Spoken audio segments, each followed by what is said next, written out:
এবার চলে যাব দিলীপ ঘোষের খবরে। দিলীপ ঘোষ মর্নিং ওয়াক মানেই কিছু একটা ঘটবে, কিছু একটা দেখা যাবে। আজকে যেমন লাঠি হাতে দিলীপ ঘোষ, কারণ জিজ্ঞাসা করতে গিয়ে মর্নিং ওয়াক করছেন লাঠি হাতে, লক্ষণ ঘড়িও রয়েছেন তার সঙ্গে, কিন্তু কারণ জিজ্ঞাসা করতে গিয়ে দিলীপ ঘোষ যা বললেন তাতে আবার বিতর্ক দানা বাঁধল। আর তার জবাব দিলেন তৃণমূল নেতা জয়প্রকাশ মজুমদার। দেখুন। বন্ধু বললেন যে আপনার রাস্তায় বেরোলে অনেক অবাঞ্ছিত লোক সামনে চলে আসছে, তো একটা স্টিক হাতে রাখুন। তো উনি কালকের দিয়েছেন, তাই অভিজ্ঞতা দিয়ে থেকে এটা কি কালকের অভিজ্ঞতা? অভিজ্ঞতা অনেক জায়গায় হয়েছে, কিন্তু আমি খালি হাতেই ঘুরি।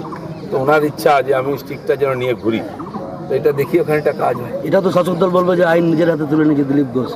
আইনকে আমরা মানি, আইনকে হাতে তুলে নিই না। যারা আইনকে হাতে তুলে নিচ্ছে তাদের জন্য ডান্ডা আছে।